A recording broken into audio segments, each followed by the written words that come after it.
আসসালামু আলাইকুম, সবাইকে স্বাগতম জানাচ্ছি ইফতেখার স্পোর্টস নিউজ এর আজকের ভিডিওটি। গতকাল রাতে 10:30টায় ম্যান সিটি এবং লিভারপুলের মধ্যে যে ম্যাচটা হয়েছে সেই ম্যাচটা নিয়ে আজকের ভিডিওতে আপনাদের সাথে কথা বলব। আপনারা জানেন man city coach Pep Guardiola তার নিজের 1000তম ম্যাচ সে ডাগ আউটে দাঁড়িয়েছে তার ম্যানেজার কেরিয়ারে। সে দলের মুখোমুখি হয়েছে যে দলের বিপক্ষে পেপ গার্দিওলার সবচেয়ে বেশি হার, বাট কিন্তু কালকের ম্যাচটা ছিল একটা অন্যরকম ডিফারেন্সিয়েস। কেন বলছি? পেপ গার্দিওলা নিজের 1000তম ম্যাচে এসে লিভারপুলকে 3-0 বলে হারিয়েছে। এবং আপনি যদি পুরো ম্যাচটি খেয়াল করেন, ম্যান সিটি যে আধিপত্যটা দেখিয়েছে পুরো ম্যাচ জুড়ে, সেই পুরো ম্যাচ জুড়ে অসাধারণ। 29 মিনিটে হাল্যান্ডের গোলে এগিয়ে যায়। 45 মিনিট প্লাস হাফ টাইমে অ্যাডেড যে 3 মিনিট দেওয়া হয়েছিল, সেই 3 মিনিটের মধ্যে গনজালেস গোল করে 2-0 করে।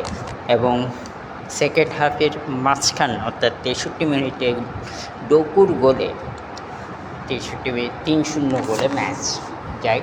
যে সেখান থেকে লিভারপুল আর কোনো ফিরে আসার চান্স ছিল না। আমরা যদি ওভারঅল পুরো ম্যাচের শর্টসের কথা যদি একটু দেখি, দেখেন ম্যান সিটি সবচেয়ে আধিপত্য দেখিয়েছে। 17টা শট নিয়েছে, 6টা শট অ্যান্ড টার্গেট ছিল। আর লিভারপুল মাত্র 7টা শট নিয়ে 1টা শট অন টার্গেট ছিল। আমেজিং শটগুলো ছিল। বল পজিশনের দিক থেকেও ম্যান সিটি অনেকটা এগিয়ে ছিল। 51% বল পজিশনিং ম্যান সিটির থেকে ছিল। 49% বল পজিশন মাত্র সিটি। আপনি যদি পাস একুরেটি দেখেন, পাসগুলো দেখেন, পাসের দিক থেকেও ম্যান সিটি অনেকটা এগিয়ে ছিল। প্রায় 418টা পাস তারা দিয়েছে। অন্যদিকে লিভারপুল 669। কিন্তু পাস একুরেটির দিকে 91% লিভারপুলেরটা কারেক্ট ছিল এবং 90% ম্যান সিটিরটা কারেক্ট ছিল। দুর্দান্ত একটা খেলা হয়েছে বলতে পারেন। এই জয় ম্যান সিটি পয়েন্ট টেবিলের 2 নম্বরে চলে এসেছে, চেলসিকে 3-এ নামিয়ে দিয়েছে। আমরা যদি একটু করে পয়েন্ট টেবিলটা দেখি, ম্যান সিটি 11 ম্যাচে 7 জয় নিয়ে 22 পয়েন্ট নিয়ে 2 নম্বরে চলে আসছে। অন্যদিকে ম্যাচ শুরু হবার আগে